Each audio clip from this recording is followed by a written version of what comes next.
we feeling like the best. Notre Dame, Florida, CBS. No one can We have the one and only. Let me just start from the beginning. This is not your typical social media influencer. This is not your typical type of guy, your typical type of New Yorker, even your typical guy with the beard and the baldy look. You know, many people confusing for Michael Jordan for being the GOAT, but this is a different type of GOAT, different type of bald GOAT. And this is Larry Lawrence Marsh, Overtime Larry. Welcome to this podcast show. Yeah, it was really good, Malik. It was good, Malik. How you? Chilling? Oh, man. Hey, this quarantine is something else, I'm telling you. But the good thing is you get a chance to really work on your own self. I think a lot of people fall asleep to the point of, you know, they get so caught up in being stuck in the house that this is really a time, I think, from a divine calling that we get a chance to really work on you. I don't think a lot of people had a chance to experience something like that. Nah, I know, man. Bro, I've been working on a bunch of things. Like I said, I got like a beer product that's mixed together, and hopefully I get to scale that eventually. I'm in the process of moving right now, so you know, like there's priorities at the moment, but that beer product is coming soon. You see the beard. I've been working on. Look at. You see the beard, on point. I see the beard. The beard is on point. Oh my goodness! How? First of all, you said you're moving. Yeah. Where you're moving out of the way? You moving out of the OT house? Yeah, man. Unfortunately, like this came to an end. Like, you know, I got to get my own spot, and that's what's new. That's what's gonna happen. Oh man, big things and big plans. But I want to go all the way back before we dive into this overtime and really talk about a kid from the Bronx, the BX, growing up. You know, it is no uncommon growing up story. You know, you're in the BX growing up in New York, but at the same time, it's not like you were achieving all this social media fame back then. You were just being Larry. And you got a lot of nicknames. Yeah. You got a lot of nicknames. Larry, yeah, I got too many nicknames, bro. Larry Visuals, Larry Leche. But yeah, like a little bit about me, you know, born and raised out in New York City from the Bronx. I lived in the Bronx until I was like 11 years old. And then I ended up moving to Manhattan, like right in the heart of the city. So I live like 2 blocks away from Times Square. I've been living there since I was 11 years old. And something that's like, that I always think about is like being able to leave the Bronx, you know, and see just a whole nother borough, see like the real hustle of the city. I'm very fortunate that my pops was able to get like a superintendent's job. And like basically that means that he was taking care of just like a bunch of buildings. Anytime somebody needed help, he had them on point. And I was basically like the super son. So always all my life, my parents always made sure that I worked before I achieved something. So that's always been just like a daily, like just a characteristic of mine, that like a hard worker and always knowing this, just like the value of getting something, you know? And I went to high school in the Bronx. Cardi actually went to my high school. Cardi B? Yeah, Cardi B did go to my high school. Wow. She went to Renaissance, the school next to, like inside of my school. And a lot of people think that I was a hooper. I did hoop all my life, you know, obviously just being a New Yorker and being in the playground. You see the shake. We got some handles out here. But I'm really a baseball player, and I had so much big dreams of hopefully getting signed, playing big-time school in college. But I had the talent, but I didn't do well in the school side of it. So understanding the student athlete, I learned that very late, because everything growing up was just athlete, just trying to get out. You know, it was not understanding how to balance the two. And yeah, man. Unfortunately, obviously, I didn't go to like a big time school. I got to play some college baseball. It was fun. It was lit. I didn't really get to go anywhere. I had shoulder surgery, elbow surgery. Injuries suck.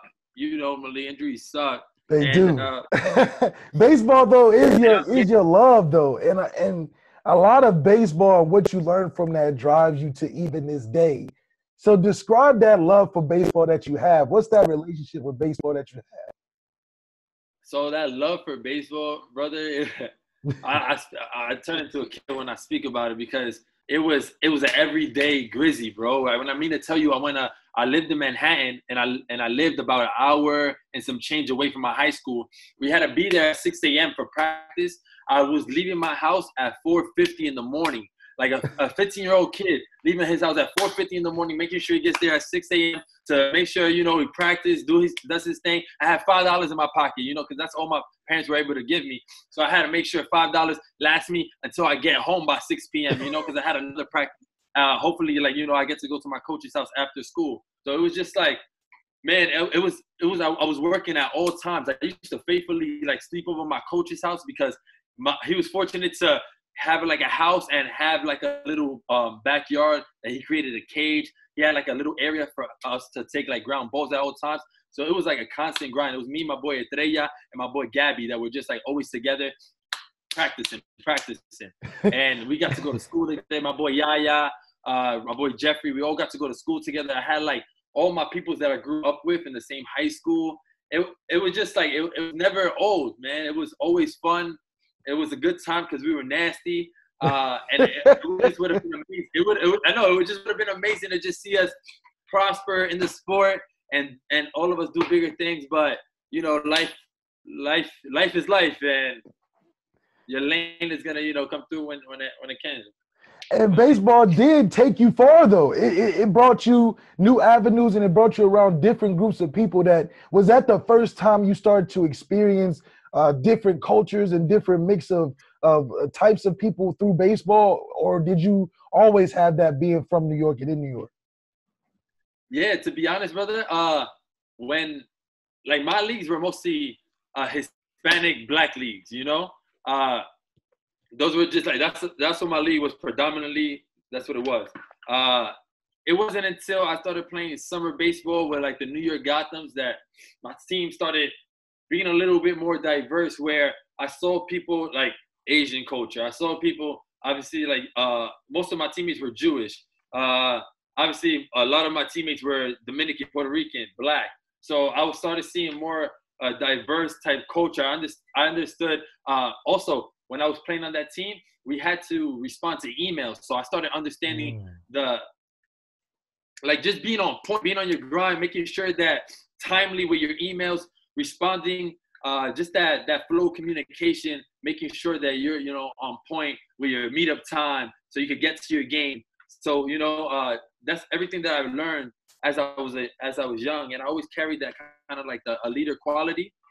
And that's what I was in my high school and usually in my summer teams, making sure my peoples were on point. If they didn't know if they needed help, I had them. Now, who first put you on baseball? Was it just the thing to do when you grew up? Every you go outside, people just playing baseball? Or did you have like an influence of like a parent or a coach that was like, you need to do this because you got some talent? Yeah, my influence first off was my grandpa. He could have took baseball really far if he would have stayed in Puerto Rico, but he ended up having to come into the States. And obviously, like, you know, he had his family and life went on. But he was the one that put the baseball bat, baseball in my hand. And I still remember, man, once he ended up moving to Connecticut, obviously, like, you know, we always used to speak about the Yankees, like what's going on. And then my pops put me on. He started teaching me how to catch, like, for real, and throwing hard to me with a softball. So it was like a bigger ball so I could see it. So I made sure I catch it.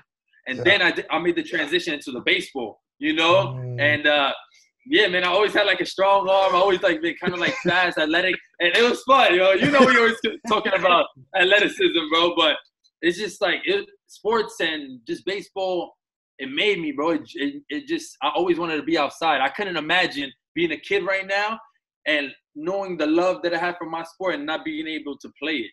Right. And it definitely shows in how you go out every day in that active energy.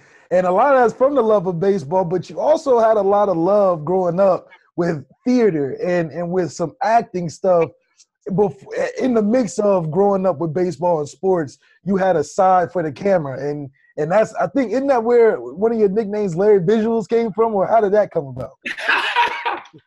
Hey, yo, it's crazy. I'm gonna clarify some nicknames right now. So in high school, I still remember it. My sophomore year, I transferred in, and one of the seniors said that I look like Rafiki from Lion King. So my nickname in high school was Rafiki, and everybody was known as Rafiki. They even cut it short. They used to call me Fiki. My boys in like my crew, they used to call me Larry Cash. That's my PSN name. So I'll be playing because at one point I was making a bunch of cash like at a young age because I used to work with my pops. I was hustling at all times. You feel me? Larry Leche in college. Yeah. So yeah, that's really it. But I'm sorry. Can you? Yeah. So the nicknames obviously are legendary. They're legendary nicknames for sure. But with the acting side and the theater side of things, you're very animated. And did that love come when you were growing up too, or being around certain things, or what got you inspired in the being behind and around the camera? Okay, point blank, the man, the myth, my man, Will Smith. Like, he's someone I always looked up to. When, like, I wanted to be the Fresh Prince so bad. I feel like I'm the Fresh Prince in New York, no lie, right now. And I miss those 90s shows so much from Fresh Prince. Like, you always learn something. It was just a powerful show. Seeing, Will go from Philly, seeing the privilege that his cousin gets in Bel Air. It was just a powerful show. Like, as I got older, seeing those reruns again, now I learned even more. So it was just a great show. The Wayans brothers, Jamie Foxx, Steve Harvey. Shows in the 90s, just man. like all those real 90s shows, like real black comedy. That's the best to me. Those are my favorite type of shows. I feel like I resonate with that the most. And I just always wanted to be. I felt like I never was shy. So I felt like I look good on camera. So I'm just like, let's do it. Like, and when I was 15, I ended up doing like this summer, not internship, but like summer job, right?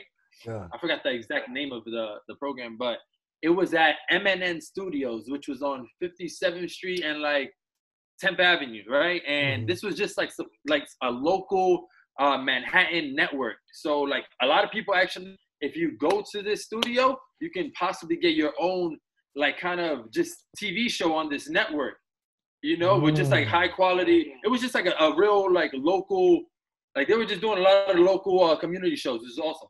So I was doing this summer youth program, and from one day to another, I don't know, we went from like going in as a group to the next day like writing a script, and it was just like as a collective. And the name of this movie was called Mr. Labanach, and it was Labanach was spelled cannibal backwards, which was like this professor that ate kids, and then like the crew, which was like the main characters, which was Paz, me, Dolores, and then Vinny. I still remember this. Like come together and figure out that it was like this teacher that's eating the kids, and then Dolores was actually a ghost. It was crazy. But like when we made this I was 15 years old, and I was like one of the writers for this, And it was really cool to see myself like to act and just like remember words and just like being on point. It was pretty cool. And then to see myself on a big screen, see people actually locked in watching me act, it was a great feeling. And it was something that I felt like it was my calling. And then sports and entertainment together, it meshed so well that, I'm just made for it. That's what we do.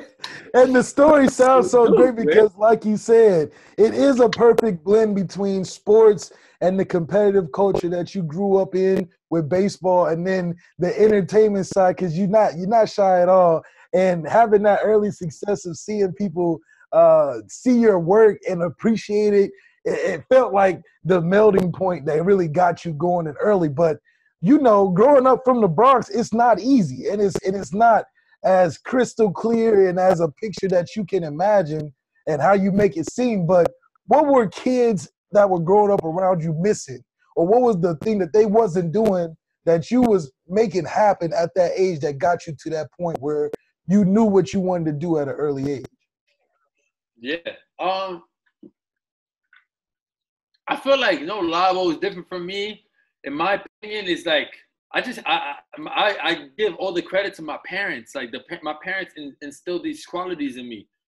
My parents were tough on me. I was the was the oldest. I was the boy in the family. I had my little sister. I always had to make sure that she was okay. I always had like a leader. I had to make sure my sister was okay. My parents always make sure, like I said, like the value of working hard for your dollar. And those are like I said, those are the qualities that I felt like pushed me to the limit. At an early age, I understood that I needed to list out what I wanted to do. So like even sometimes on the weekends, like I made sure that I wanted to get this done, and this done. And once I did that after a Saturday afternoon, and now it's Saturday night, and I did those 3 things, I accomplished that. I felt so good, Yeah. I felt like I don't know, like I'm just like, damn, you did something today. You were not like lazy, and you wrote it down, you saw it, and you accomplished it. And that's like, every time I saw that, I was like, it's possible. Write it down, look at it, think it, believe it, manifest it, and it happens, So yeah.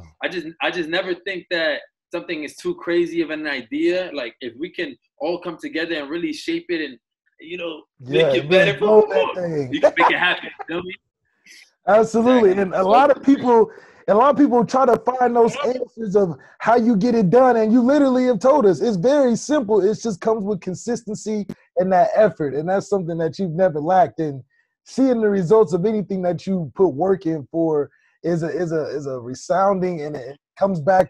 It's like karma. It's like the good things you put out is what you get back in. And you're a prime example of that and how it's continued to grow for you, even to the point where you position, okay, jumping back into baseball, you took baseball and went to a community school, right? And had some success. You had gotten hurt, right? Was that the lowest? Was that the lowest point for you? And was that like a turnaround point for you to transition out of baseball into something more entertainment, or was it baseball and getting the injury just a stepping stone for you? Yeah.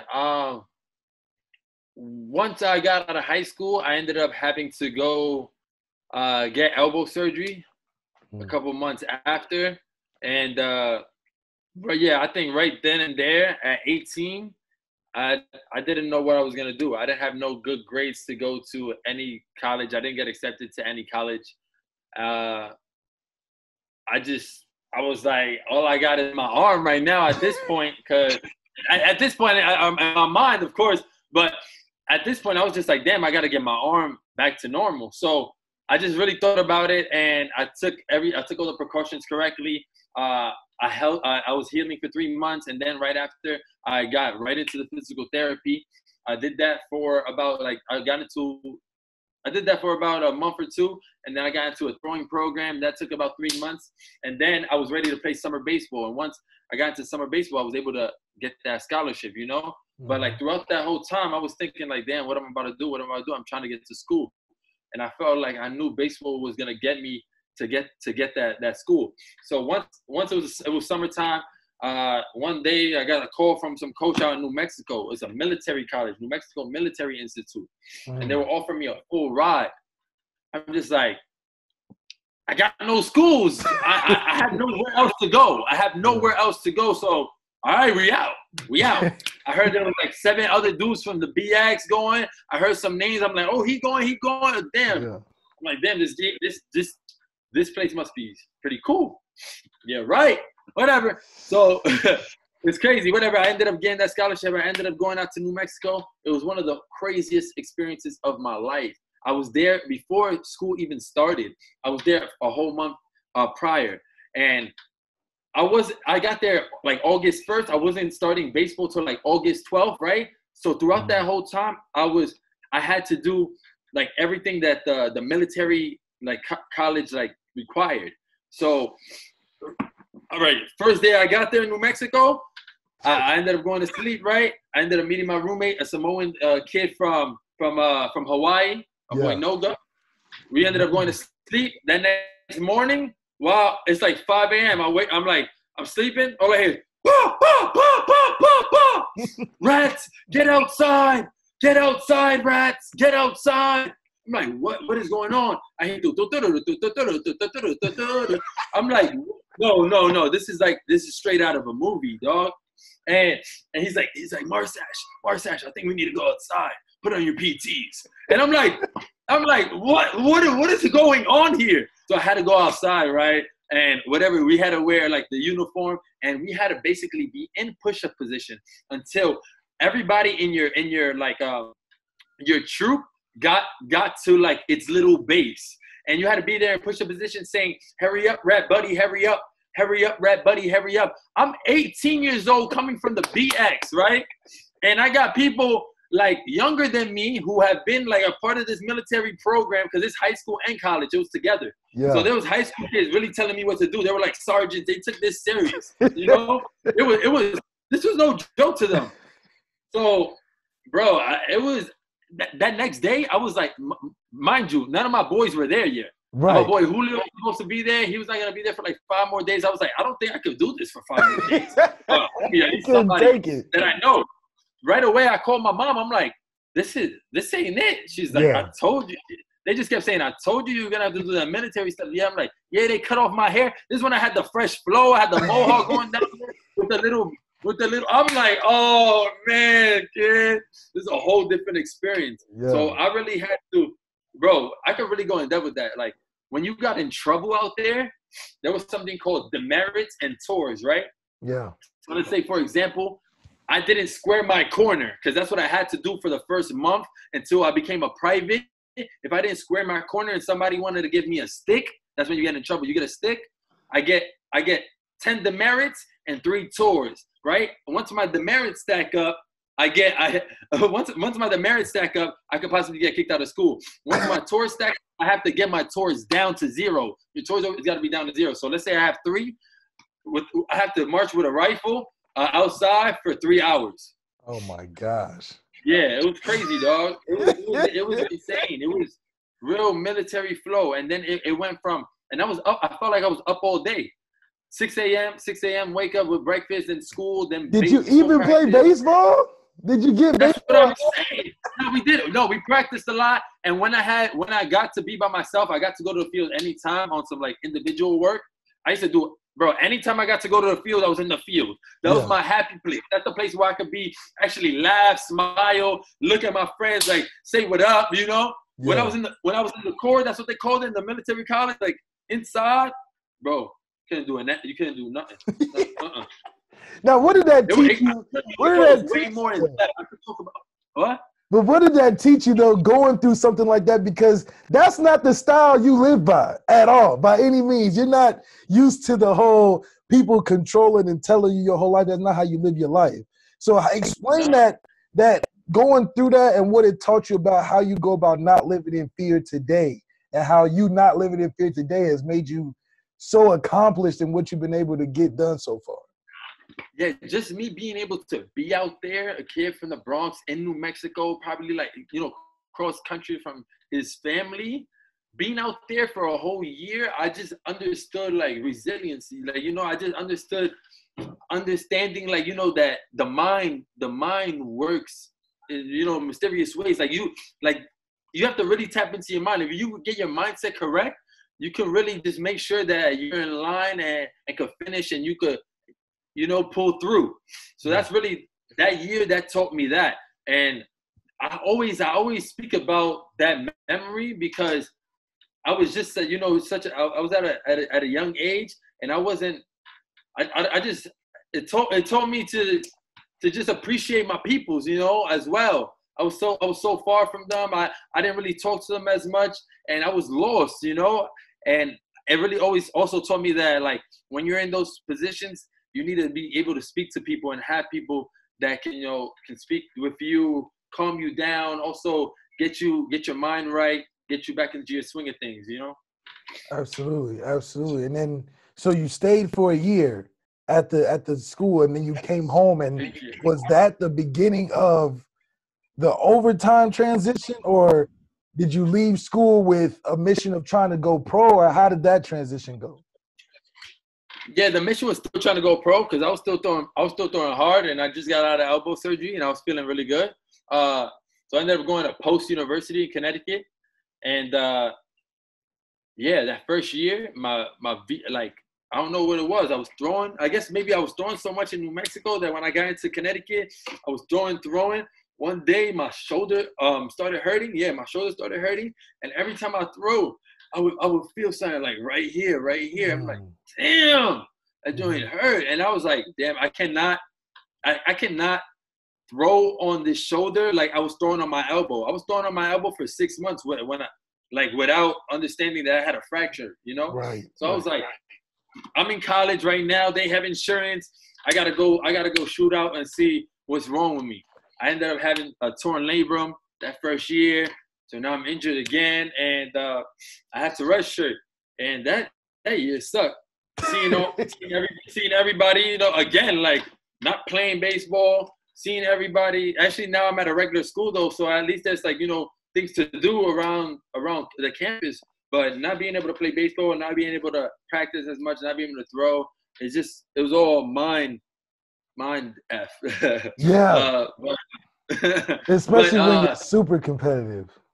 Exactly. You know, but that year in college, I started doing way better in school.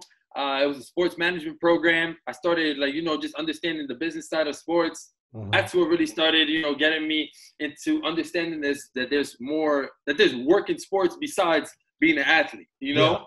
Yeah. And I was out there in Connecticut for like 2 years. I always had the same personality, fun, goofy. I had the Snapchat before when it came out. So, you know, I was acting up, going local and that.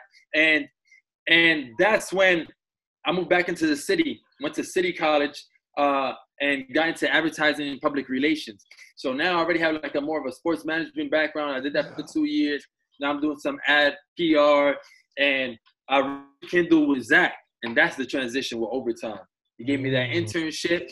So as I was in college, I was doing this internship during the summer, and man, one thing led to another. I was managing people, and then one thing led to another. I was hosting the show, and it went from there, dog. It just went up from there, you know? And that all of that was just through really hard work and dedication, consistency.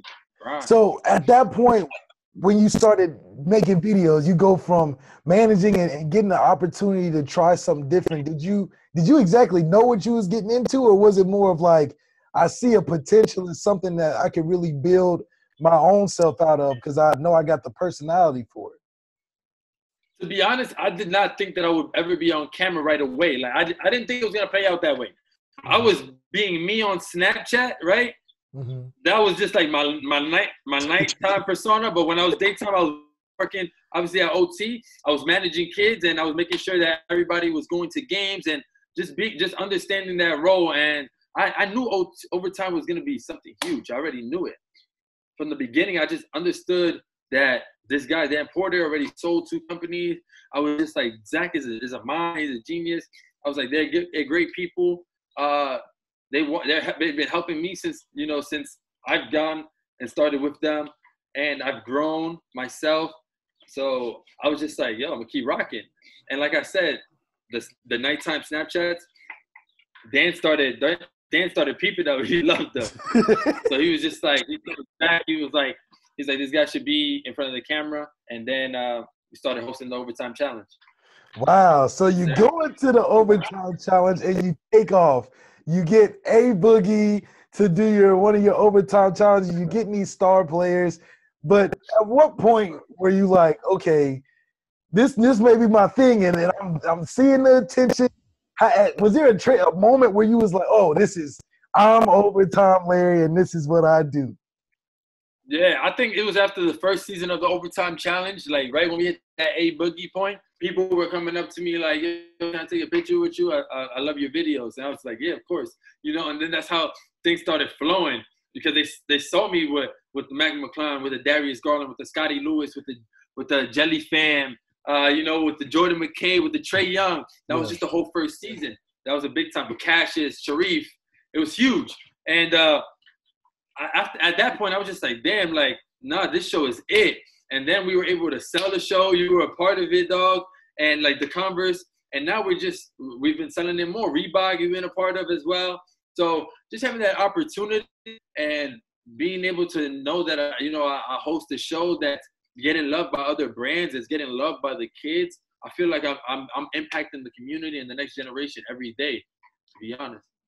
And with that having such a social influence, and you recognize it, I've been with you. Everywhere we go, there's a kid, there's a person, there's somebody that's saying your name. Has that done anything from a brand standpoint or a ego point where you're like, you know, this is something that I can take and make anything and everything I want to do come true? What about that part then did you say, okay, I need to start expanding in the Aki season. I need to start figuring out what makes Larry Larry? Yeah. It's crazy because like Aki season's always been a part of me. I embodied Aki season. That's me. I've been saying Aki season since I was in college.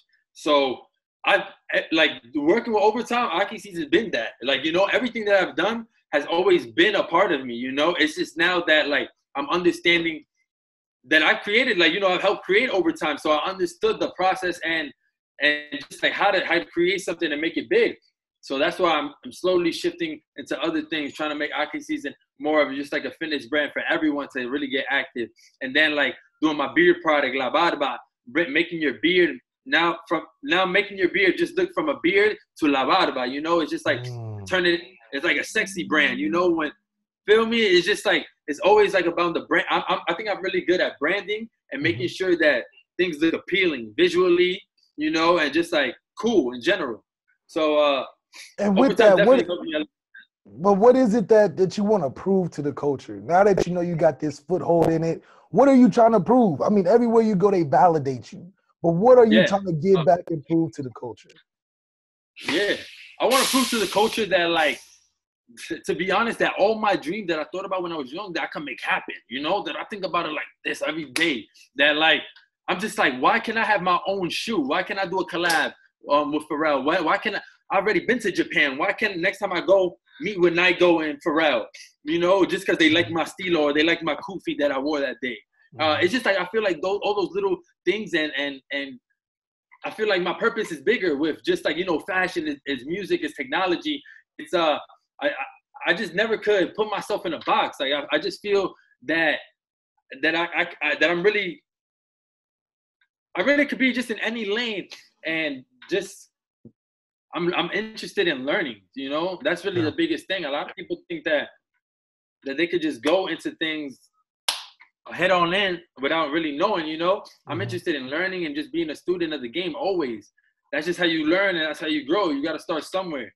And man, I just, like I said, I want to impact my communities. Like we had a meeting the other day with just like Will OT, and we were talking about like how can now meet with officials to help maybe build a community garden or after school program that, you know, things like that. I want to just be able to tap into my community, create interesting content that my community learns from, you know, or gets entertained from, laughs from, learns from. And also I just want to, man, I'm a man of the people, bro. So I want to give more opportunities to them. I was able to, you know, Dan Porter was able to give me an opportunity. Zach was able to give me an opportunity. I want to be able to give that to brothers and sisters that look like me, you know, which is important. And that's exactly how I would describe you, as a man of the people. And I actually looked up the definition of the man of the people, and it says the one that shows understanding and sympathy for the concerns of ordinary people, who has a rapport with and acceptance by them. And that's definitely fitting everything that encompasses in Larry. But where did that come from, though? Like, the man of people's a lot to hold on your shoulders. Is it the fact that you came from the BX and that your come-up story is just like the people that you entertain today? Or what was the connection that you felt that took on the man of people? The connection is that I always wanted an Overtime Larry in my life, you know? Once I realized that I was making such impact in the next generation, whether it's like a kid pulling up to me like, Larry, can I take a picture? And I take a picture. He's like, you made my day. And he still has his eyes like, you know, when with those words that I'm able to say to him, where it's like, little bro, keep your head up, continue to work hard, listen to your parents, all those like words. I feel like, you know, like they're listening to me and they're taking it in, and they're gonna do it because their big bro Larry said so, you know. Yeah. And that's just like something that I always felt like I wanted and needed growing up. So it's like once I figured that out, I was just like, man, I can't go back. This is my purpose. I'm here for the youth. I'm here to let them know for real what this world is going to try to do to them. Give them the keys early in life that I learned later in life, and like just be a role model, man, to them. That's it. And you definitely living it, man. I mean, I see it every day. And one thing that I do have to commend you on that's also uncommon, that's very special, that I haven't seen too often in other places, is how important it is for you to put your childhood friends on with the things that you do. Like with the videos that you are involved in and the content that you create, you always find a way to keep your day one friends involved. And that's something that you really don't see in any other type of sector of business, because they're not doing what you're doing, but you find a way to mix it in and you see it grow and grow. And how important is that to you? I think it's super important to me that you know, you integrate your day ones, you know, your peoples into what you're trying to create or just your purpose, you know. And I feel like I was blessed and fortunate enough to have just resources that I can create. So I'm just like, man, if I could get my boy Yaya in this, that's FaceTime for Yaya. Yeah. You never know who's watching this video. It could get millions of views, and they're like, I love the way he looked, or his hair was nice. You know, that's opportunity. I want to give that to my peoples, point blank, brother. Like, yeah. I feel like I said, I was trying to tell you earlier. Anytime that I could, it got to make sense. It got to make sense, though. It's got to make sense. That's how I do. That's how I do it. Anytime it makes sense and I can make it happen, I'm going to do it, because I know that's FaceTime for my peoples. I know that could be a little potential check, and it's going to get us as a crew further. And they know that they can count on me, you know? Absolutely. That's what being a leader and the man of the people is. Like, you understand that you can't come up without bringing the people that you started with you. And a lot of the things I think, too, is that a lot of that following is organic, where people have really been with you since day one. And it is no mistaking it. Day one, you was doing it. You were doing basketball on top of that. Was it weird for you to jump into a whole section where now when you started doing it, you're working with professional basketball players and you're a baseball player? Was that like hard for you to transition to kind of understand basketball culture to fit so well in like you do today? To be honest, nah, bro. It wasn't hard at all, bro. Like, I feel like I embody basketball culture with, you know, basketball culture to me is music, fashion, and basketball. So, and music, and you know, bringing all that in together, boom, you know, you get like the culture. And once I was going to all these events, and like these kids were always seeing me with the old shirt with the beard, and like they, you know, I spoke their same language. They resonated with me. So it was just easy. I felt like the transition. I think it was seamless, bro. Like, I played basketball in my life. Basketball is my second favorite sport besides baseball. So I felt like it was seamless, dog. And that talks a lot to your character too, man. Giving value is something that is the secret sauce, if you could say so, in terms of really building that following and that community. And at this point, are social media influencers responsible for the things that they bring to their followers? Do they live by an unwritten rule of influence that they have to be involved in certain things for the people? Yeah. And like, yeah, it's crazy because like I just call myself a creator, and like I'm just Larry and I'm inspiration. You feel me? I don't even like, I understand it's called influencer marketing, but like I've heard this many a times that you can influence negatively and you can influence positively, you know? So I just feel like, yes, it's kind of like an unwritten rule to me, in my opinion. I want to give like my audience and the people that are following me the real me. Like, you're not following me for no reason. You might be following me obviously because I make funny videos, but you're also following me because you know I have more substance to me, you know, and I'm gonna provide you with way more. I'm just gonna educate you point blank with way more things that I'm interested in. Now what's the key? You know, everybody looks for the key. Everybody looks for that trick or that thing that you do. But how do you go about in creation of your content? What's your take me through your approach in creating content that as you can tell, gets millions of views all over the world. Yeah. Well, like my YouTube stuff, that's really just me being me, like playing off someone, playing off a top athlete, like they're doing crazy dunks or like they got crazy skills, it's just me over the top reacting and just being like, personable. But just like for my like IG and like kind of like my short videos, those ideas, man, sometimes I would just put like some jazz or just like some Jay Dilla, just like some lo-fi hip-hop beats, and I just tap in. I just like tune in and just like I'll just start thinking, bro, and like the ideas would just start flowing, and I write all my ideas down, and then once I do them, I check them off. Get back to checking. Go back to checking. Back to my checking. So my notes, I have so many notes on this iPhone, it's ridiculous, man. Like if somebody finds my iPhone, they getting gold. Let's just say that. And that's how it should be, man. You should write a book. Have you ever thought about it? That's for later, bro. That's for sure. Okay. I've been reading way more. It's great. I'm about to read the new 50 book. Yeah. Okay. Yeah. Hey, New York, stand up. Know that. Now, what is Larry looking like in 5 years? I mean, the progress and the brand of Larry has expanded so much to even you're doing international trips, going to Dubai, going to China and things like that. But what do you see yourself in 5 years? Yo, Malik, in 5 years, I want to have my own show with a big network like NBC, ABC, CBS. I want to have a game show too. I was just watching the Titan games with The Rock. I was like, damn, I would have been like this. I would have been like that. Like, I just can't.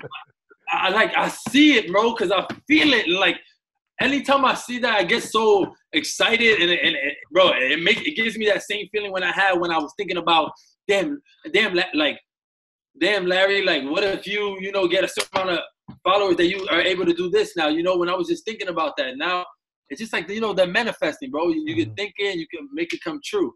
But yeah, bro, I want to have my own show, like I said. I'm gonna be tapped in with. I want to have my own line as well, fashion line. Yeah. That's definitely gonna come soon. Cause I like to style up. Stay fly. And, you gotta stay fly.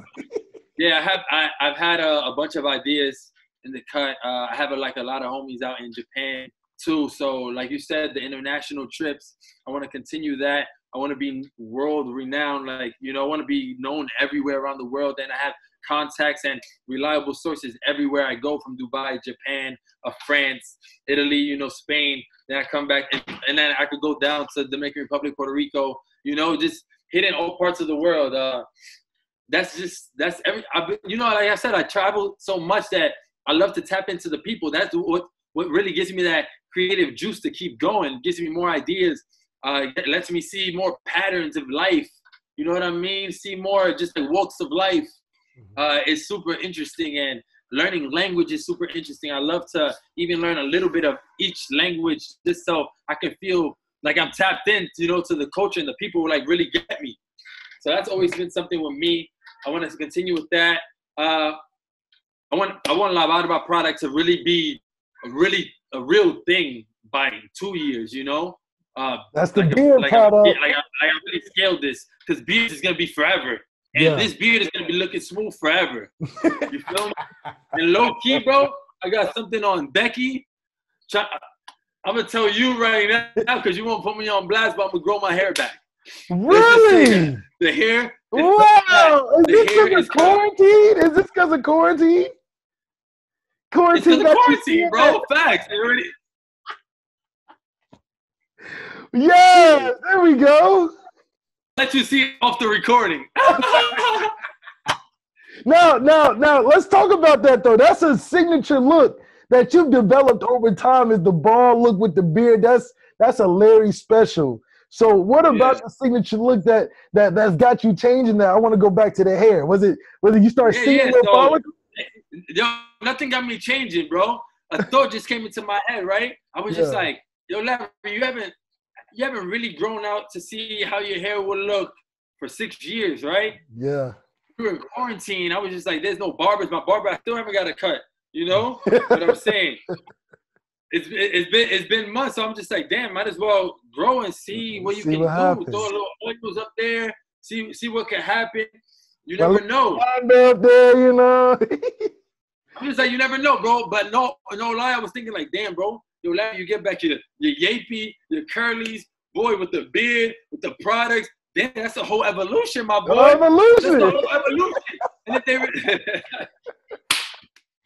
That's 100% true, and that's really what I want to ask you is that living without fear and being yourself. That's what you made a whole career out of so far. But how important is it for kids to know that and what the success and the positive things that it can bring by not living in fear and being yourself? How does that work for you? I mean, you live it every day. Yeah, man. Not living in fear and being yourself is the key to success. No lie. Once, like, I'm still the same person that I was. I just got some more sneakers. Point blank. like I just, I still call my parents when I need something. If I need help, I still holler at my friends. If I'm having a girl problem, I feel bad. Yeah. But like anytime, like my people have always been the same throughout the years. Yeah, bro, that's really all what I can say, man. Stay true to yourself. Whatever you think and whatever you feel is cool, like it's cool to you. Yeah, it's cool, bro. Like I didn't care that people was clowning my body. Like I felt like I was lindo with the balls and the beard because I keep clean. You feel me? Like once you agree, you got to create your own agreements. Point blank. Like everything that you've been taught, like in life, may not be correct. May not be like how you want to move in life as well. Yeah. You just gotta you gotta create your own agreements, bro. And you do that throughout life as you experience. A lot of positive self-talk, man, and you're the result of all the positive manifestations that you create, and it really attracts people around you. And I've seen the social media posts. I've been keeping up with you through social media, and I've seen you've been out in the streets. I've seen you've been standing with people and uniting. How's your perspective change on not only the city of New York, but your influence into what's going on today and how important it is for you to be a part of something of so much impact? Yeah, point blank, I needed to be a part of this. Like, I need to be out there because, like, just a man of color, I'm representing and fighting for my kids, for your kids, for our future kid, our kids, and just like everyone that looks like us, bro. Because at this point in life, man, it's what were like people were doing, 20 years ago. Like, why hasn't things changed a little bit even more for us? Like, people are still dying straight off like the color of their skin, unarmed at that. That's uncalled for. Like, that's just, we're tired of that. And I'm glad that the city of New York, we've been protesting out here for almost 4 weeks is coming up too. Wow. And it's powerful. We be getting more change. I love to be out there, bro, because I know we're impacting the world right now. We're fighting for, like I said, our future kids, our future grandkids, and the kids, and like, it's a testament, man. Like, I need to be there again because, like, look at all the kids that I'm working with. These are our next all out leaders. there. I'm fighting for them, and I want to make sure that their voices are heard, and anything that I can empower with them, I want to be a part of it, dog. And I just feel like this time we have to use our platform correctly. We have to educate everybody, everyone. And that's absolutely right, man. I think the awakening of what people are wanting to get and see change and making the change and not just talking about it is happening all around us. And this is a positive thing for something to not happen before in our lifetime, especially with the pausing of sports worldwide and a lot of things that are on hold. It really gave us a chance to look at ourselves. And for you, I can imagine already being a man of the people, being an impact and being yourself, it even created a bigger moment for you to be out there and rallying the troops and getting people involved because that's really who you are. Yeah, starting the chants, all that, like, yep. That's absolutely. Hey, we talking to a Bronx kid, man. We talking. Bro. We do our before we end the podcast, every podcast, we all got to end off with 3 things that people should try.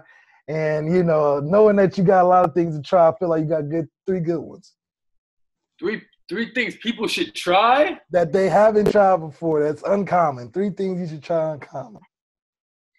Damn, that's hard. You have people say things that fast? 3 people came up with 3 things they should try. How about that? 3 things that people should try.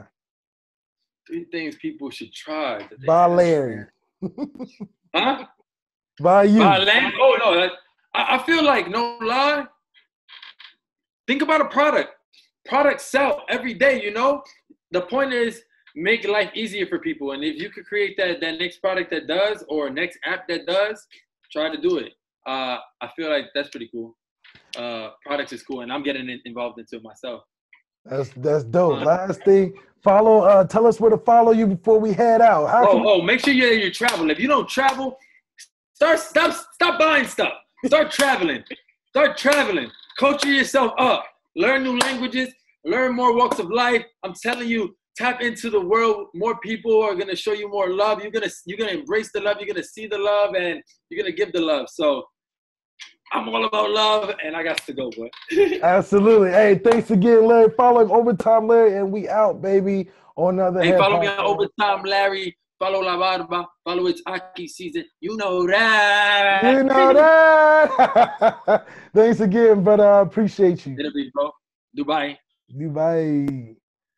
Just like that, ladies and gentlemen, we had one of the best to come out here on social media, man. Larry Legends, the one and the only Overtime Larry on another podcast. Thanks. Peace out, big bro. Appreciate you, bro. On the other hand, we feeling like the best. Notre Dame, Florida, CBS. No one